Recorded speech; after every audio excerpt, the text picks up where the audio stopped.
Baik, Assalamualaikum warahmatullahi wabarakatuh.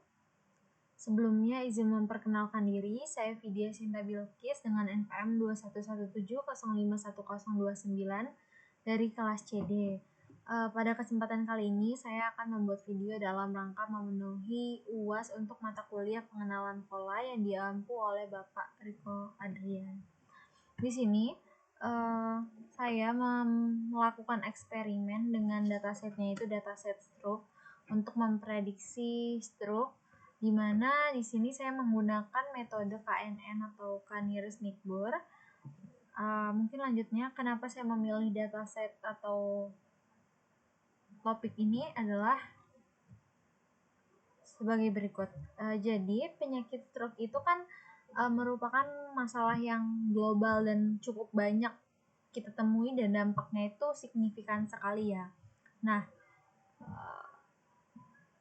Habermas pada tahun 2016 menyatakan bahwa stroke itu diakibatkan oleh kerusakan di bagian otak yang disebabkan oleh penyumbatan atau pecahnya pembuluh darah akibat aliran darah menuju otak yang mengalami gangguan.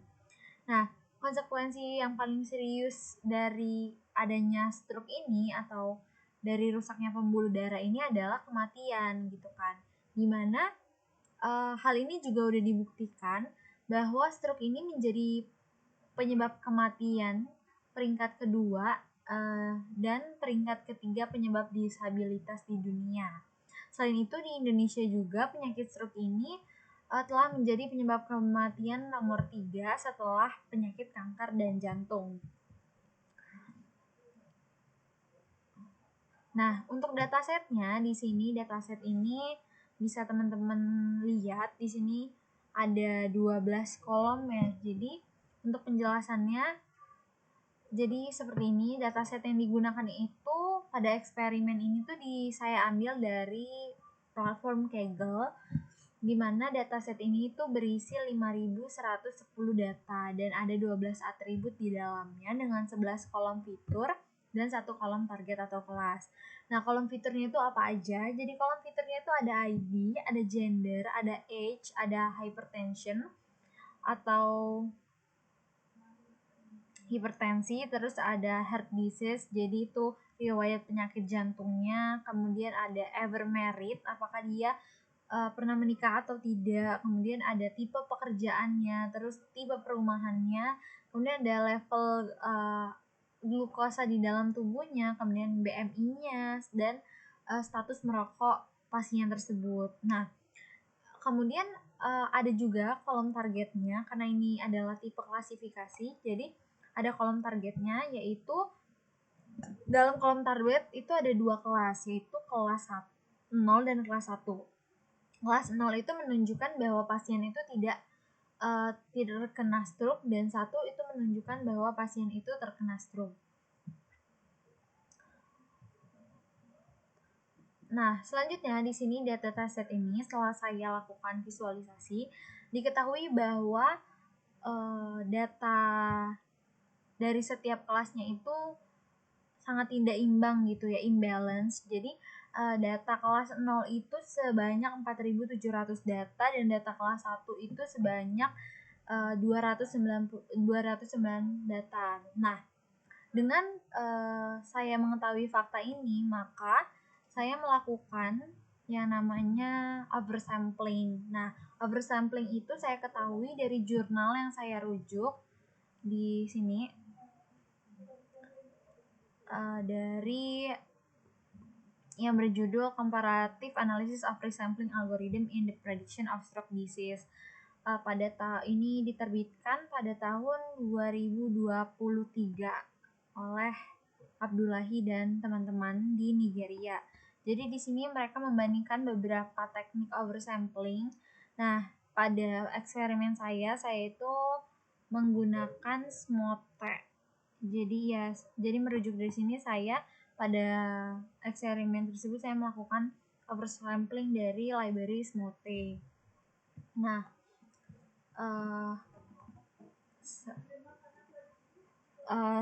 selain itu saya juga melakukan beberapa eksplorasi data analisis Sebelumnya di sini saya akan menggunakan metode KNN, di mana konsep metode KNN ini itu kan biasanya untuk digunakan untuk melakukan teknik klasifikasi atau mengklasifikasi objek berdasarkan data yang paling mirip dengan tetangganya.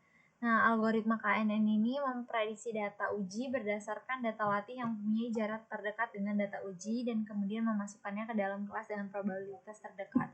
Mungkin untuk ilustrasinya bisa teman-teman lihat di gambar yang sebelah kiri. Jadi kalau kita misalnya mau nentuin si kuning ini tuh seharusnya masuk kelas mana gitu kan. Ini tuh kita bisa, kalau di KNN itu kan ada K-nya itu kan parameternya. Jadi kita bisa nentuin berapa K itu tetangga terdekatnya.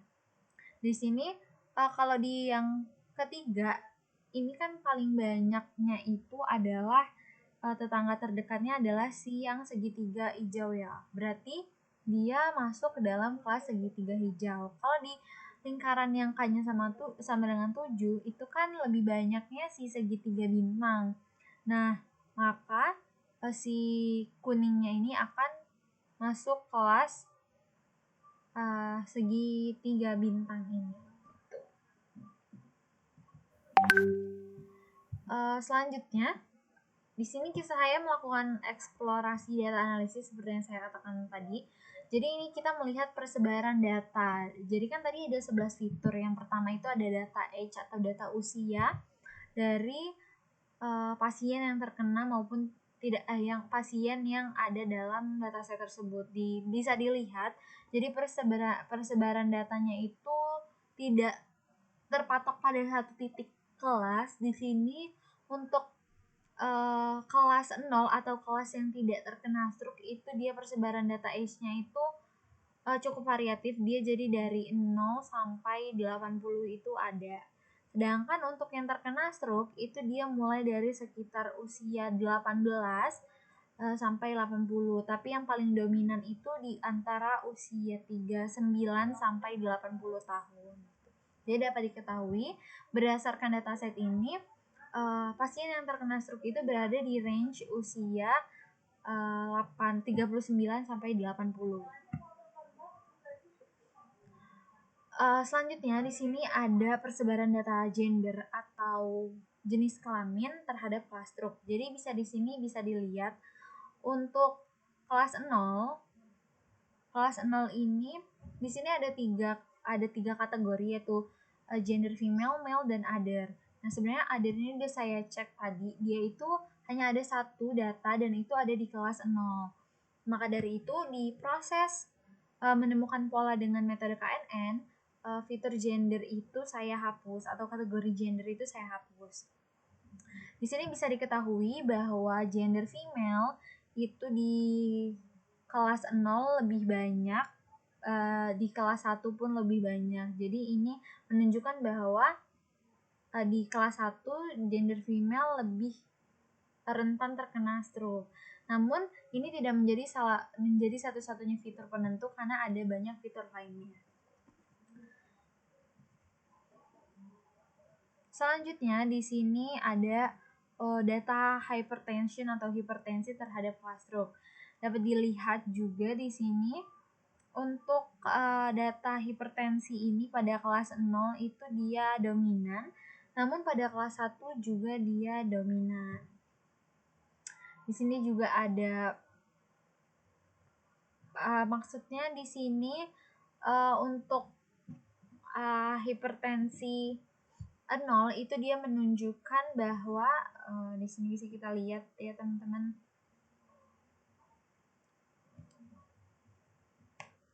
Jadi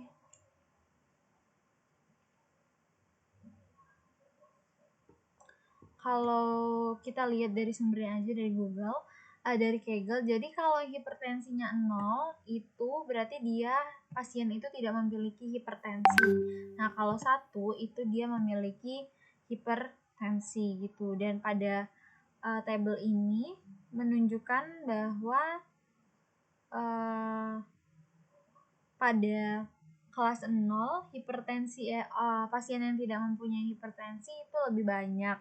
Namun pada kelas 1 juga itu menunjukkan bahwa pasien yang tidak mempunyai hipertensi itu juga berkemungkinan untuk mengalami stroke gitu. Selanjutnya di sini ada persebaran data heart disease atau riwayat jantung. Jadi kalau misalnya 0 itu menunjukkan bahwa heart disease 0 itu pasien itu tidak memiliki riwayat penyakit jantung, tapi kalau iya pasien itu mempunyai penyakit jantung. Jadi bisa dilihat di sini yang 0 itu lebih banyak. Yang heart disease 0 itu lebih banyak, baik di kelas 0 maupun di kelas 1. Selanjutnya di sini ada data ever married atau apakah pasien tersebut pernah menikah atau tidak. Jadi di sini menunjukkan bahwa pasien yang pernah menikah itu memiliki presentasi lebih besar untuk terkena stroke. Dapat kita lihat di kelas 1 ini hampir keseluruhan 80-90% yang terkena stroke itu pernah menikah. Tapi tidak memungkiri juga di sini juga yang pernah menikah cukup banyak tidak terkena stroke. Selanjutnya di sini ada tipe pekerja. Jadi tipe pekerja di data set ini ada 5, yaitu ada governor job atau pekerja pemerintahan, tidak pengangguran atau tidak pernah bekerja, private atau swasta, self-employed, dan children. Dan di sini yang paling menunjukkan presentasi tertinggi itu ada di pekerja private atau swasta ya, baik itu yang tidak terkena maupun terkena. Tapi yang terkena stroke ini presentasi paling tinggi itu adalah pekerja dengan tipe private. Lalu sini ada resident status. Jadi resident status itu ada rural sama urban. Ini adalah tipe perumahannya. Jadi di sini cukup imbang antara rural dan urban. Bisa dilihat di kelas 1 maupun di kelas 0 ya. Kemudian ini persebaran data untuk level glukosa. Jadi kembali lagi di sini level glukosa dimulai dari 51, 52 baik itu untuk kelas 0 maupun kelas 1. Dan berhentinya di sekitar 250-an. Jadi cukup mirip untuk level glukosa pada kelas 0 maupun kelas 1. Selanjutnya di sini untuk BMI, persebaran data BMI. Jadi untuk 0 ini dia cukup variatif, ada dari 12 hingga hampir 100.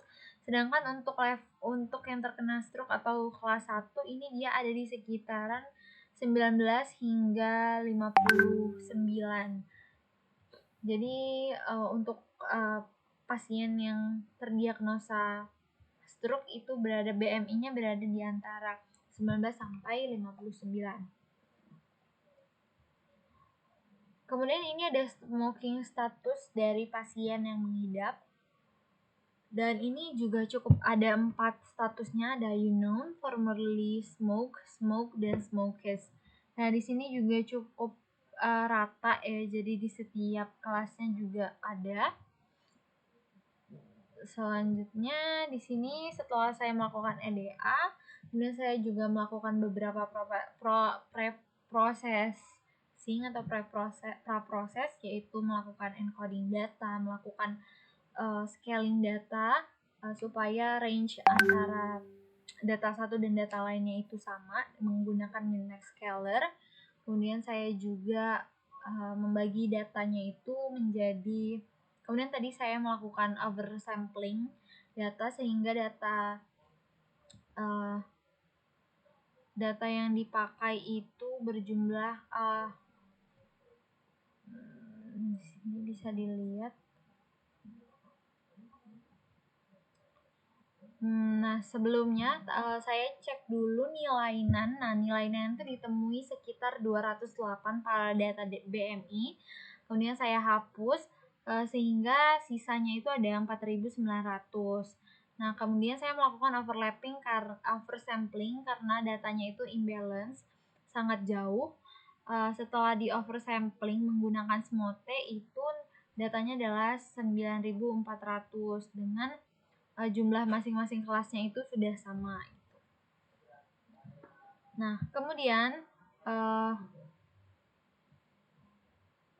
masuk ke metodenya. Jadi di sini saya menggunakan metode KNN untuk klasifikasi. Nah, di dalam KNN ini bagaimana KNN menemukan polanya itu ada 4 tahapan.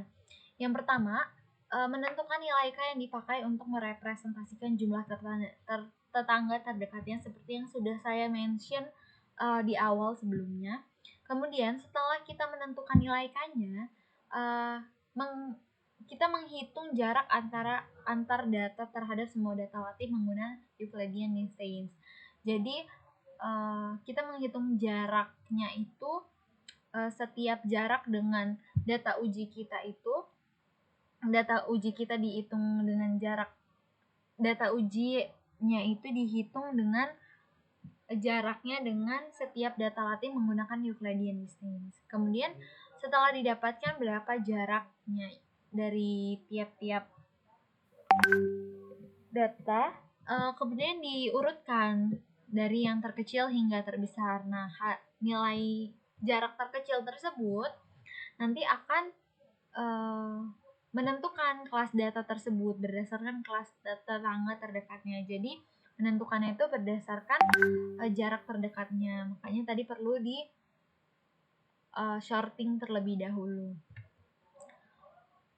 Nah, kemudian nilai K yang saya gunakan pada eksperimen ini itu ada mengikuti jumlah kelasnya, berdasarkan jumlah kelas, berdasarkan redaksi atau berdasarkan jurnal-jurnal penelitian itu kan menyatakan bahwa nilai sebenarnya tidak ada cara pasti bagaimana menentukan nilai K, bisa menggunakan KL-Bow atau bisa menggunakan cara seperti misalnya kalau misalnya kelasnya itu genap maka kita menggunakan nilai K-nya itu ganjil untuk menghindari adanya kesamaan hasil nilai K gitu. Kemudian dari jurnal yang saya baca juga, apabila nilai K-nya itu terlalu kecil, itu akan menyebabkan nilai itu tidak stabil gitu. Tapi kalau misalnya nilai K-nya terlalu besar, itu akan menyebabkan bias atau bias. Nah, maka dari itu di sini nilai K yang saya pakai itu nilai ganjil antara 3 sampai 10. Jadi 3, 5, 7, dan 9. Nah, untuk hasil eksperimennya itu sebagai berikut. Jadi untuk jumlah K3 hasil akurasinya itu ada 96,8%, K-nya 5 96,7%, K-nya 7 95,5%, dan K-nya 9 tuh 96,4%. Dan hasil K terbaiknya itu ada di K93 96,8%. Nah, berikut ada dokumentasi dari perhitungan akurasinya. Seperti ini. Ya, mungkin segitu saja yang dapat saya sampaikan. Kurang lebihnya saya mohon maaf. Kepada Allah saya mohon ampun. Saya akhiri. Wassalamualaikum warahmatullahi wabarakatuh. Terima kasih.